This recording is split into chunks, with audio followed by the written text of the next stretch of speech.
Well met. I am your humble narrator, here with stories of daring do and daring don't in the hopes of entertaining, amusing, and perhaps even educating. And in return, all I ask is that you stay a while and listen. So there's one type of story that every GM has, and I mean every GM has, and that is the TPK. Total Party Kill. It's kind of like murder, death, kill, but usually even funnier. And I thought I'd share today the story of my first ever TPK, which weirdly didn't happen until quite late in my gaming career. So basically, I was asked by a friend who was moving to the US to run a short campaign. Like, the short campaign was going to be like 3 sessions. It ended up being 8. And the TPK is directly responsible for that. So what exactly is a TPK? Well, there's kind of an unwritten rule that you shouldn't kill an entire party with one occurrence in a game. It's an unwritten rule, but the thing about it is it happens all the time. You can never ever underestimate the stupidity of players and GMs. And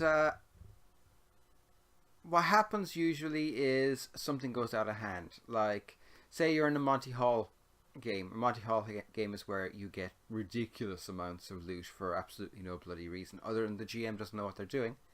I've done that, and so has every other GM. There are ways around that. We'll talk about those in the future. But the main way it happens is just by accident.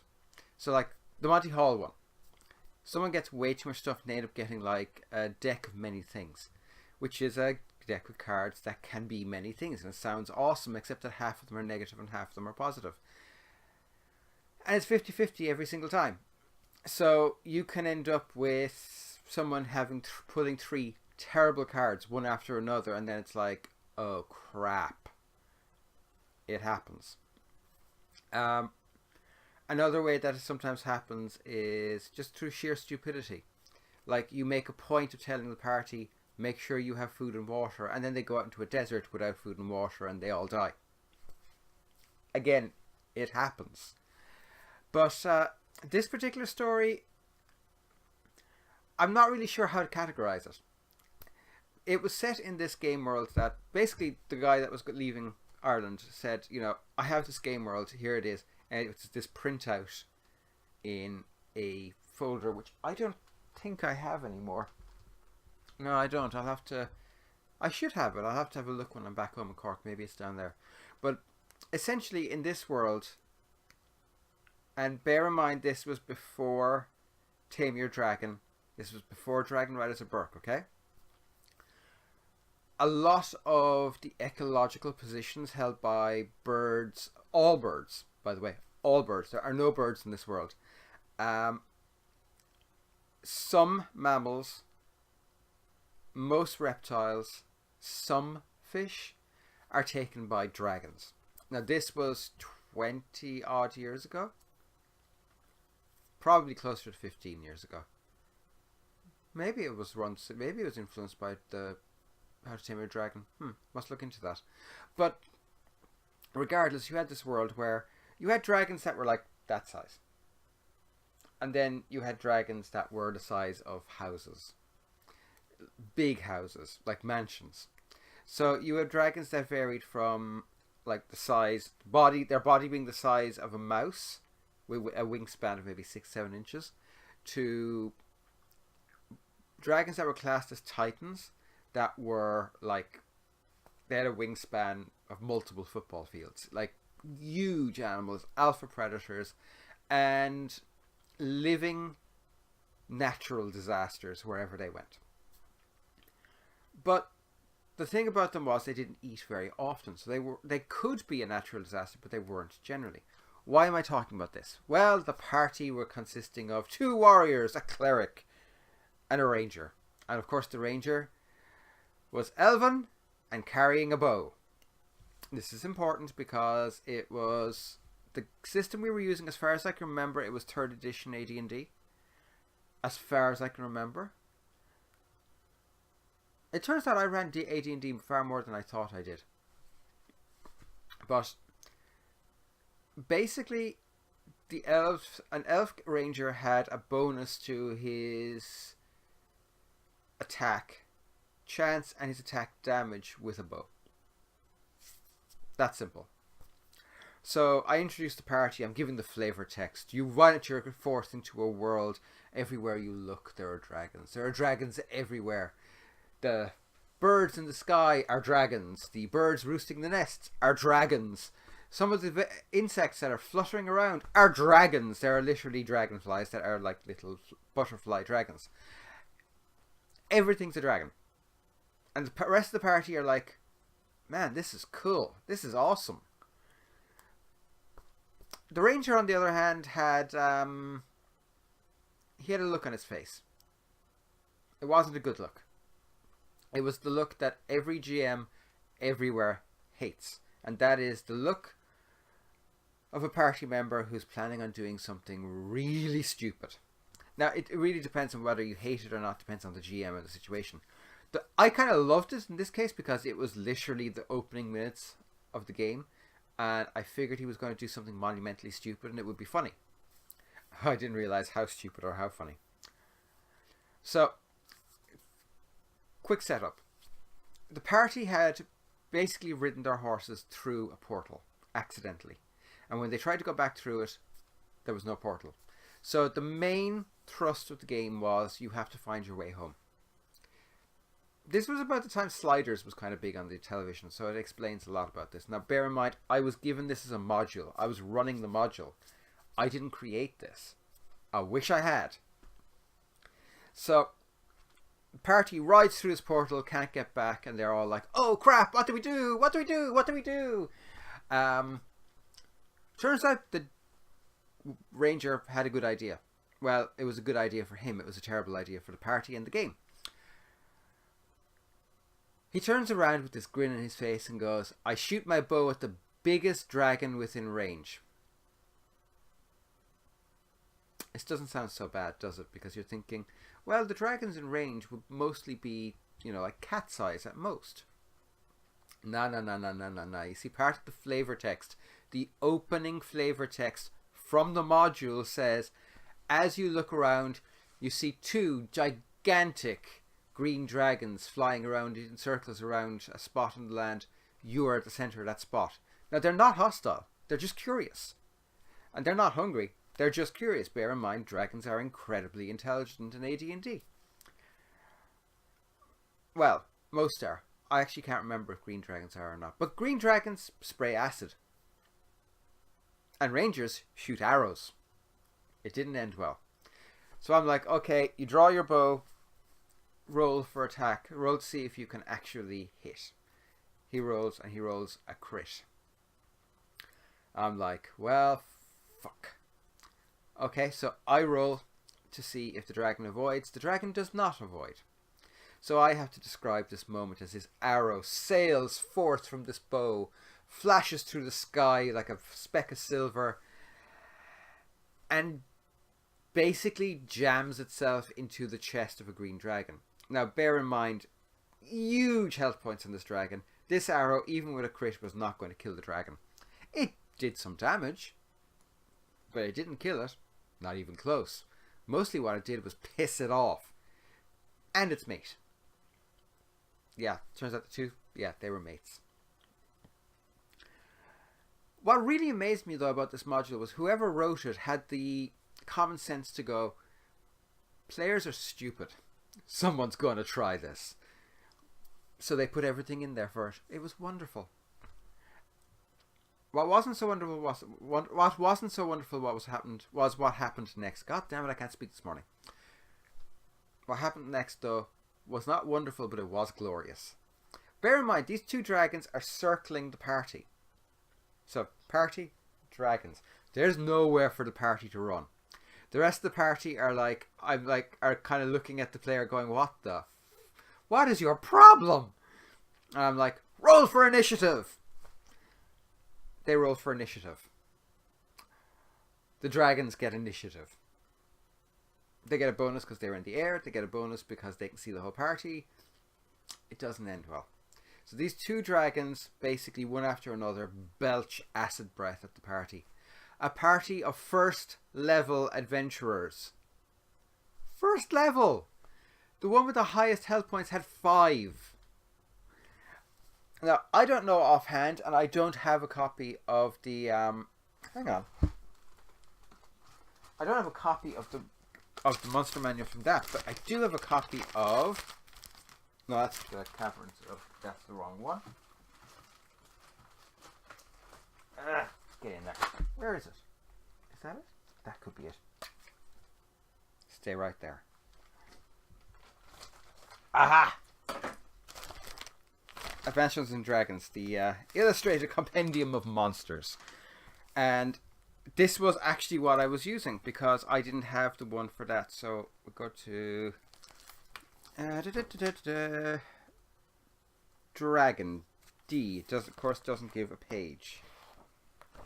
This is very old and very battered, and it was my first ever doppelganger dragon.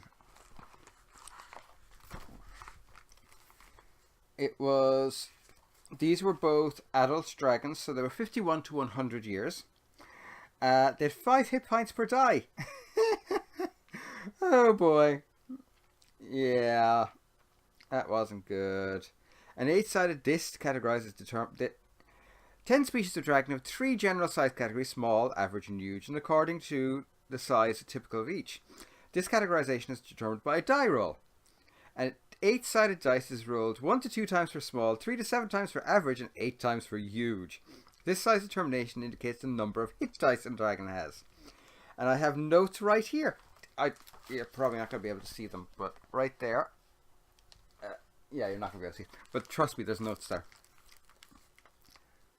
2 dragons, opening, huge. So at 8 hit die. Both of them. Oh boy. That's crazy. All dragons see equally well in daylight or darkness. They have infravision at 60 feet. They have an excellent sense of sight, smell, hearing, and know when they've been shot.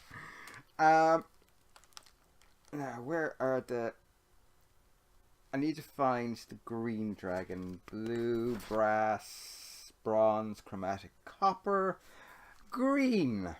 Now, bear in mind, this is for AD&D, the first edition, right? Yeah. So this is quite old. It was massively out of date. I mean, what year was this released on? 1977. So this was out of date when... This was way out of date. I mean, Jesus. I mean, I was born in 78. And I was running this game about 15 years ago. So this is really, really out of date. But I pretty much ran with this. And it does a gas cloud. Okay, I thought it did an acid breath. Which one does the acid breath? Maybe that's a change in later games. Because I did say it did acid breath. I definitely used it having acid breath. Anyway, this thing is crazy. I mean, this frequency is rare, but bear in mind, this was set in a world where dragons were the dominant life form, just like birds are one of the dominant life forms in our world. The actual dominant life forms here are actually insects, but, you know. Oh, it was chlorine gas. That's why I said it was kind of melty. Okay. Chlorine isn't acidic, but it does definitely cause melty stuff. The race of green dragons prefer to locate their underground lairs in or near woods and forests. A green dragon can attack by claw, bite, by a claw, bite routine, or by breathing a cloud of poisonous chlorine gas. The gas is 5 feet long, 4 feet wide, and 3 feet high. Yeah, I kind of was like... Bear in mind, I was kind of finding my way... I was still finding my way as a GM, and I'd come to the realization that I kind of... Bigger is sometimes better. And... You know what? I was just like, fuck it, we'll just roll with it. So, dragons win the initiative roll. I love that book, by the way. I mean, it's. I mean, how'd you go wrong? This book provides a complete alphabetical list of all monsters encountered in the various works comprising advanced Dungeons & Dragons gaming system. It is an invaluable aid to players and dungeon masters alike. Love it. Love it. How much did this cost? £4.50 from the Game Centre. That does not sound right for 1977. That might have been a later price put on it, because I bought this for like £2 at a gaming convention in Cork. WarpCon. So yeah, I'm derailing myself. I'm distracting myself. I'm knocking myself out. So the party are looking at the party look at the ranger like, what the hell is wrong with you, man? I shall roll for initiative. Everyone rolls for initiative. They lose. The dragons win. And the first dragon swoops down and it does its breath attack. And it was definitely acid that I used. And I don't know why, but I definitely used acid. So this dragon swoops down and she sprays the entire party with acid. It hits all of them. Bear in mind, as I said, the party member with the highest hit points had 5 hit points. 5.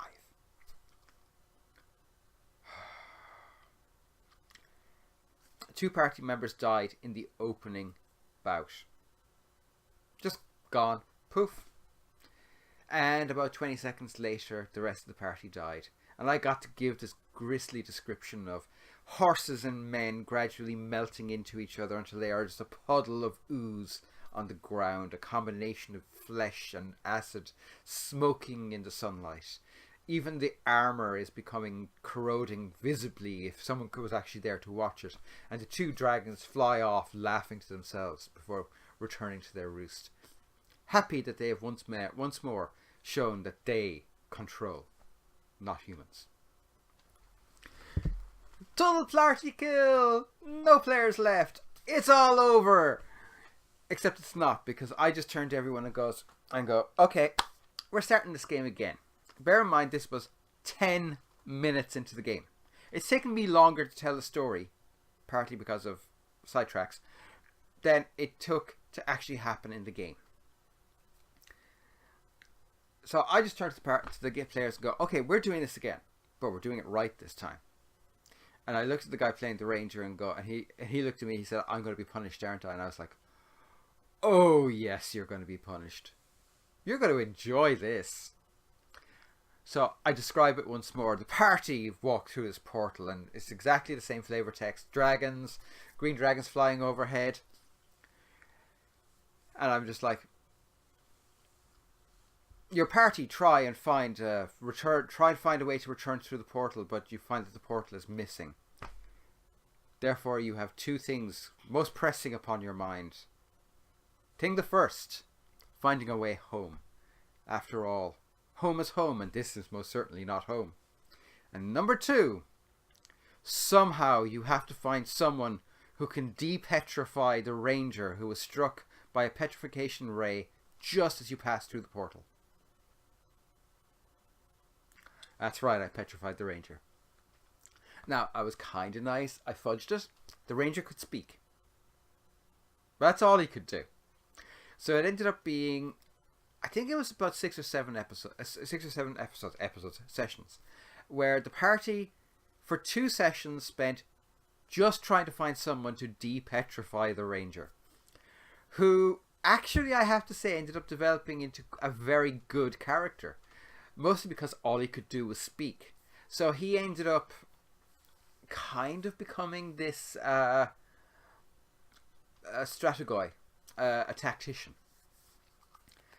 He ends up becoming essentially the party tactician, and go and advise. It kind of comes up with these batshit off the wall combat techniques and tactics that are really successful. It's great, and he would ultimately become a recurring NPC in my games because he was just that fun. The party as a whole thoroughly enjoyed it because it added this twist to the whole traditional, role-playing setup, in that not only were they trying to get home, not only were they trying to stay alive, but they were trying to make sure that this petrified ranger wasn't A, lost, B, destroyed, or C, forgotten. The last one was the bigger problem. They actually had to backtrack twice to find the ranger because they forgot the ranger. But yeah, that was my first ever TPK. It wasn't my last, but it was my first. And I have to admit, it was a lot of fun. I really enjoyed it. I learned so much as a GM from that one session, not least of which being fudging. Fudging is a much underrated skill and very important. But yeah, and of course, my monster manual, which I still use to this day. Not kidding. I know it's out of date. I know it's ancient. I know it's battered. I know half of half of the pages are coming out. It's held together with tape. But I mean, an illustrated compendium of monsters. Aerial servant to zombie, with everything in between. And as you can see, it has centaurs, unicorns, and dragons. What more could you ask for? And lots of other weird crap. Like really weird crap. The Neo Otigu, I can't even pronounce it. Naga, I love Nagas, mules, mummies. Oh, the Djinn. The Apatosaurus. The thunder lizard is a 40-ton plant eater found near marshes and lakes. This creature spends much of its time in shallow water to support its bulk, and moves to deeper water to avoid carnivores. Apatosaurus ignores small things, but is prone to step on anything in its way, doing 4 to 40 points of damage. Oh yeah! And it also has the Brachiosaurus, which I think is even bigger. I could be wrong. It's bigger. Yeah. The Camarasaurus, which unfortunately I don't think has anything to do with Gamera. The Ceratosaurus. So many Iguanodon. By the way, my favourite dinosaur of all time, the Iguanodon. The Bugbear. Oh my god. Bugbears live in loose bands that are typically found in the same areas as goblins. You don't say. The Bullet, which is the land shark. I have got to show you this picture. This picture is fantastic. It's this one right here. That is literally a land shark. Oh my god. I every time I open this book, I end up laughing because some of them are just truly ridiculous. Oh, and there's some of the descriptions. Wasp, giant. The white, I like whites. They're fun. Wyvern, zombie, and the zombie is literally the last one. They couldn't come up with another monster using Z. Mind you, they only have one monster using Y, and that's Yeti. Oh my god. Oh, that's crazy. But they have a thing called a Zorn for some reason, which I don't think I've ever used that.